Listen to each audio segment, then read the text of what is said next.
Bismillahirrahmanirrahim. Assalamualaikum warahmatullahi wabarakatuh.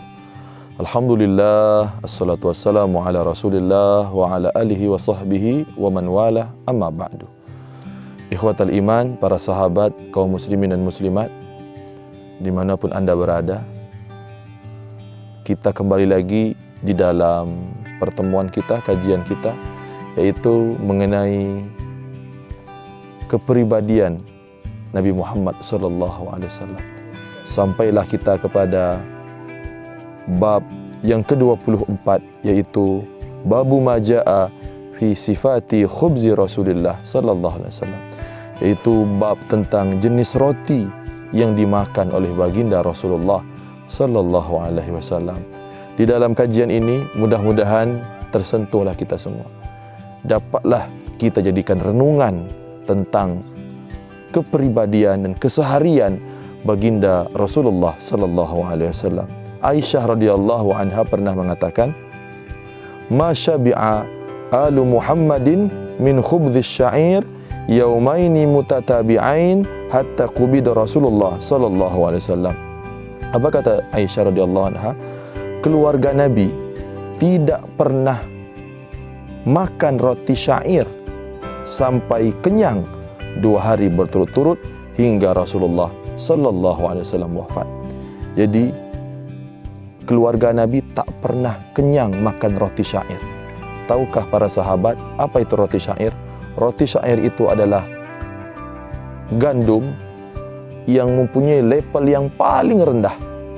Dia kasar, biasa digunakan untuk makan ternak dan bisa digunakan oleh manusia untuk dimakan, akan tetapi perlu dihaluskan. Dan makanan yang dimakan oleh keluarga Nabi Muhammad sallallahu alaihi wasallam adalah roti syair, roti yang keras, gandum yang tidak halus, yang kasar, yang selalu dimakan oleh keluarga Rasulullah, dan tidak pernah memakan roti itu kenyang 2 hari berturut-turut. Masya Allah. Maka kita bisa mengambil pelajaran adalah bahwasanya lapar merupakan kebiasaan daripada baginda Rasulullah sallallahu alaihi wasallam. Karena dengan lapar itu seseorang bisa diberikan kesehatan. Dengan sering menahan lapar itu seseorang akan dijauhkan daripada segala penyakit, daripada orang-orang yang selalu memenuhkan isi perutnya. Kemudian Abu Umamah Al-Bahili radhiyallahu an pernah bercerita, "Maka yafdulu an ahli baiti Rasulillah khubdhus syair." Pada keluarga Rasulullah tidak pernah tersedia roti syair secara berlebihan. Artinya, ketika dihidangkan makanan pun keluarga Rasulullah tidak pernah memberinya secara berlebihan. Kemudian Ibnu Abbas radhiyallahu anhu pernah mengatakan, "Kana Rasulullah sallallahu alaihi wasallam yabitul layali al-mutatabi'ah tawiyan huwa wa ahluhu la yajiduna asya wa kana aktsaru khubzihim khubdhas syair." Rasulullah sallallahu alaihi wasallam dalam keadaan lapar beberapa malam berturut-turut. Coba bayangkan, Rasulullah pernah lapar bermalam-malam berturut-turut. Demikian pula dengan keluarganya. Mereka tidak mendapatkan makan untuk makan malam. Sedangkan jenis makanan mereka yang paling sering dimakan adalah roti yang terbuat dari syair, yang mana gandum level yang paling bawah yang biasanya digunakan untuk memberi makan ternak. Kemudian kaum muslimin dan muslimat yang dirahmati oleh Allah Subhanahu wa taala, Anas bin Malik pernah mengatakan, "Makana ma akala Nabi sallallahu alaihi wasallam ala khiwanin wala fi sukurrajatin wala khubidha lahu muraqqaqu." Qala fakultu liqatadah fa'ala ma kanu ya'kulun qala ala hadhihi sufur. Nabiullah tidak pernah makan di atas meja makan, juga tidak di atas piring yang mungil, dan juga tidak pernah pula dibuatkan roti gandum yang halus. Sangat sederhana kehidupan baginda Rasulullah sallallahu alaihi wasallam, tidak pernah makan di atas meja makan, begitu juga tidak pernah makan di piring yang mungil, juga tidak pernah pula dibuatkan roti gandum yang halus. Yunus bin Abul Furat Al-Basri, perawi yang menjadi isnad hadis ini berkata, aku bertanya kepada Qatadah, jadi di mana Rasulullah makan? Qatadah menjawab, di atas hamparan seperti ini.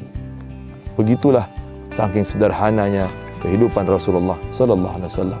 Kemudian Masruq radhiyallahu anhu pernah bercerita, dakhaltu ala Aisyah fada'at li bi ta'am wa qalat ma ashba'u min ta'amin fa asha'ana an abki illa bakaitu qala fa qultu lima qalat adhkuru al-hal allati faraqa 'alaiha Rasulullah sallallahu alaihi wasallam ad-dunya wallahi ma syabi'a min khubdin wala walahmin marrataini fi yaum. Aku berkunjung kepada Aisyah, kata Masruq. Kemudian ia mengajak aku makan. Aisyah berkata, kata Aisyah, sambil ingin menangis, kata Aisyah, aku belum pernah makan kenyang. Rasanya aku ingin menangis, kata Siti Aisyah. Sampai benar-benar aku ingin menangis. Masruq berkata, mengapa demikian? Aisyah menjawab, aku ingat suasana tatkala Rasulullah sallallahu alaihi wasallam meninggalkan alam fana ini. Demi Allah, kata Siti Aisyah, demi Allah, beliau tidak pernah kenyang 2 kali dalam sehari dengan makan roti dan daging. Jadi Rasulullah tak pernah kenyang 2 kali dalam sehari. Bahkan di dalam hadis yang lain Aisyah mengatakan, masyabi'a Rasulullah sallallahu alaihi wasallam min khubdhish sya'ir yaumaini mutatabi'ain hatta qubida. Rasulullah tidak pernah kenyang makan roti syair 2 hari berturut-turut sampai Rasulullah wafat. Jadi Rasulullah tak pernah makan kenyang 2 hari berturut-turut. Kita kalau makan hari ini kenyang, mungkin besok tidak.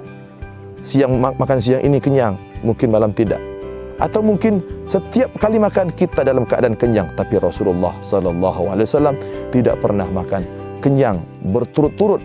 Bahkan yang disunahkan oleh Rasulullah sallallahu alaihi wasallam untuk pola makan kita adalah lambung kita dibagi sepertiga. Sepertiganya untuk makanan, sepertiganya untuk minuman, sepertiganya untuk bernapas.